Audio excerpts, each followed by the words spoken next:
Hello, my name's Michael Conneely and I'm bringing you this video and blog post. It's part 2 in my series on blocks to love, and this one focuses on what it means if you have Mars conjunct Saturn in your natal chart, or indeed other Mars-Saturn aspects. Now, the first post in the series, Blocks to Love, was about what it means if you have Saturn conjunct Venus.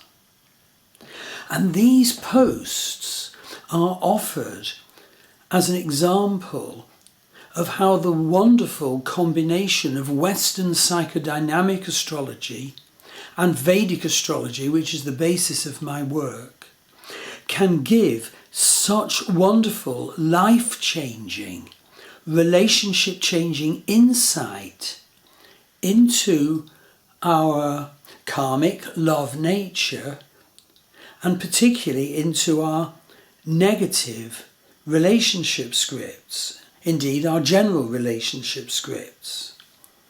So my whole point is that if we can be open to insight, then we have the opportunity to heal our negative love scripts. And astrology truly can give such insight.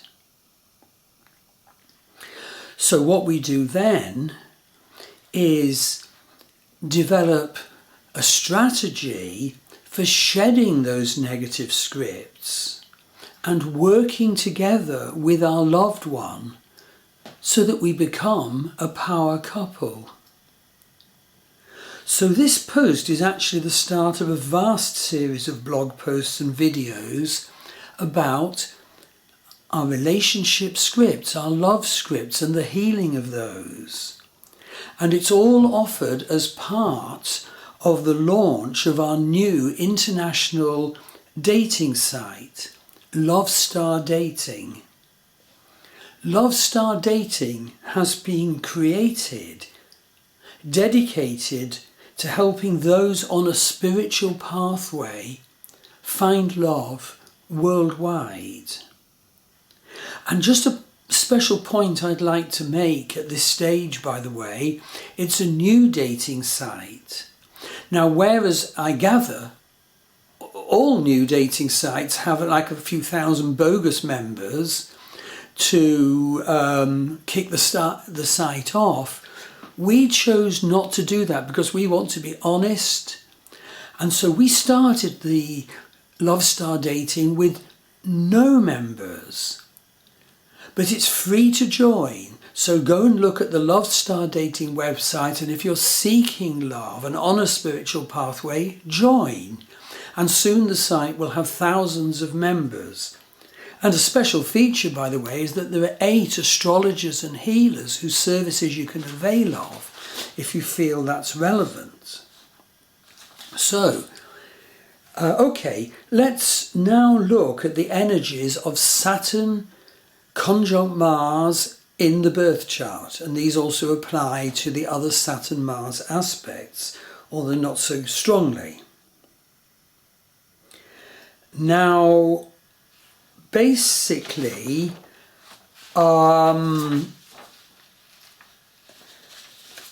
yes, the first point I think I should make in introduction is that Vedic astrology rightly considers 2 planets to be in conjunction if they're in the same sign.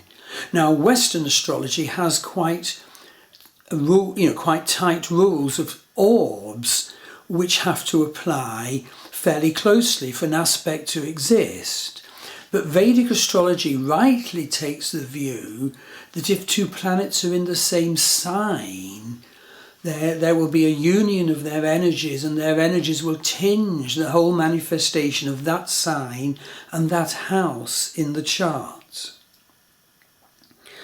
That's important to recognise, and there are many other wonders from psychodynamic Western astrology, which I trained in for 10 years, and I have a psychology postgraduate degree, but also from the utter vastness of Vedic astrology, which when it's brought to transcend, cultural formula, and then combined with psychodynamic Western astrology, can give us such a magnificent awareness, such a magnificent opportunity to find love, to heal our love scripts, to fulfill our karmic potential in this life.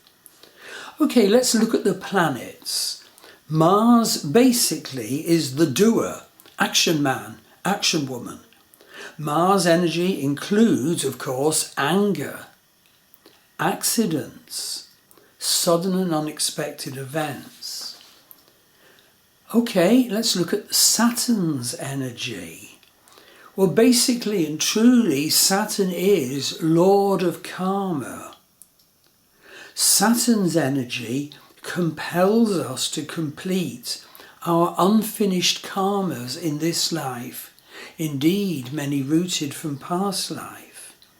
Saturn's energy compels us to fulfill our karmic destiny and our fate scripts and our incarnational life purpose direction in this life.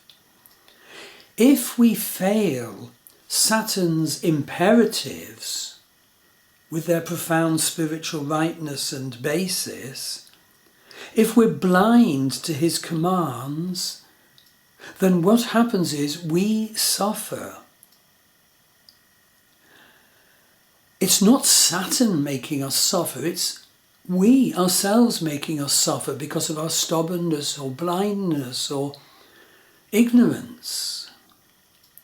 But if we fulfill the karmic demands expressed by Saturn, and indeed all the other planets in their way, then we are rewarded with golden reaping, with divine perception.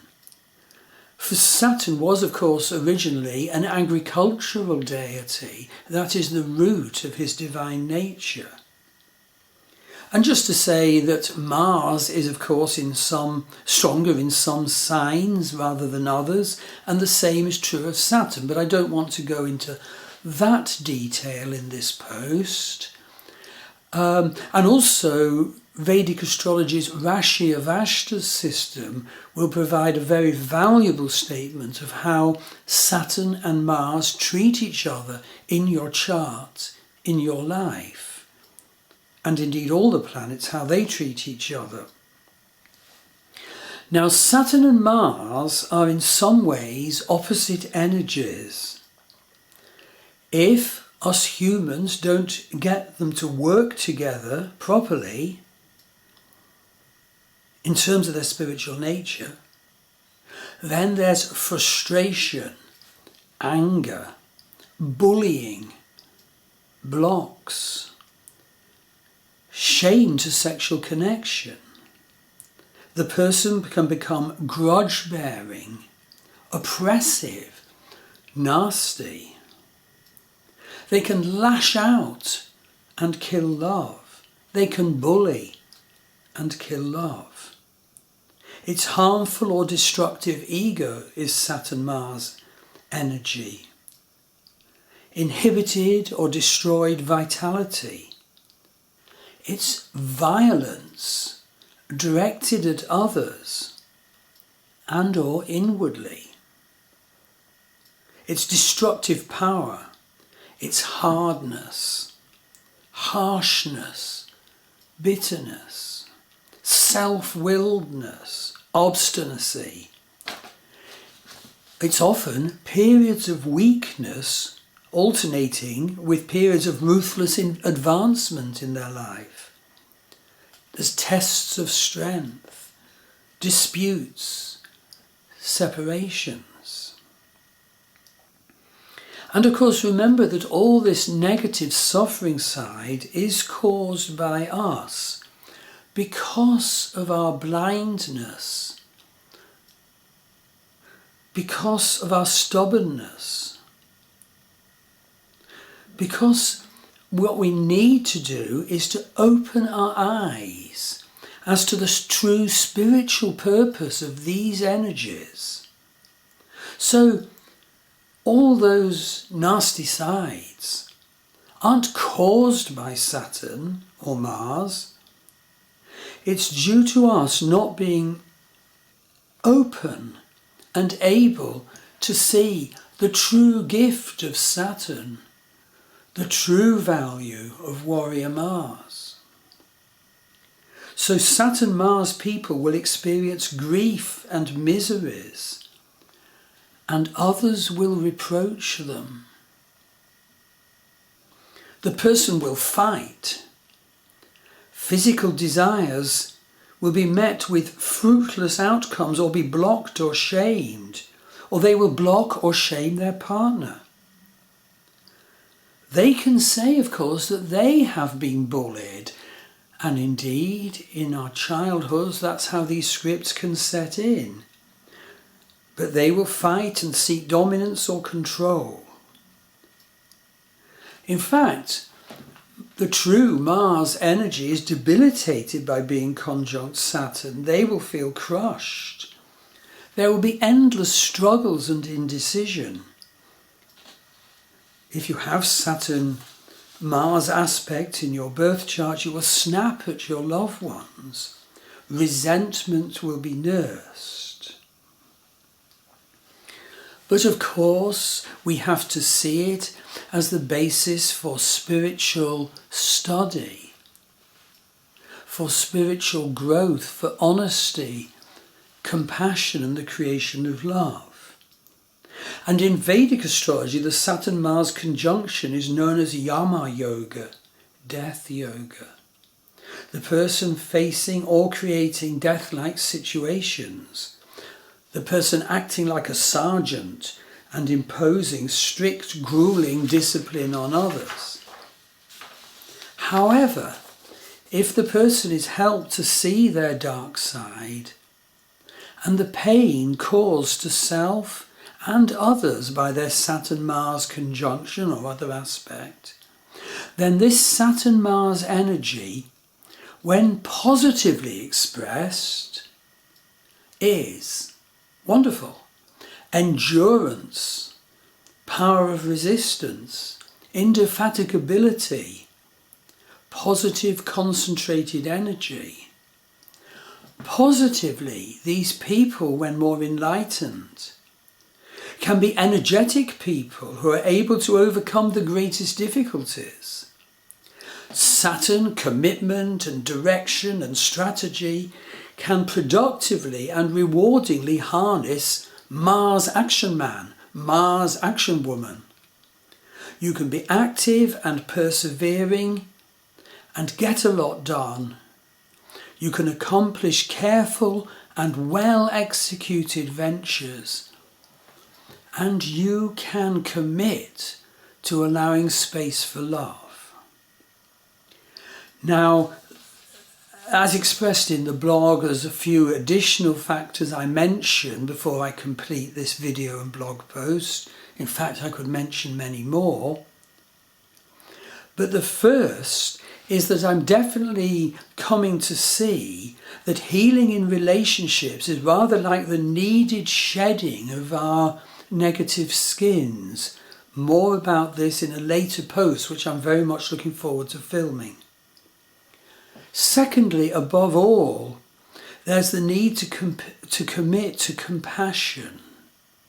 Compassion for the other, compassion for the self.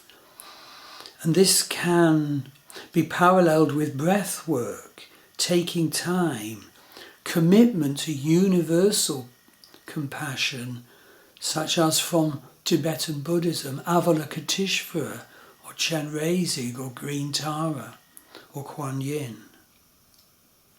Wonderful deities for healing our love problems.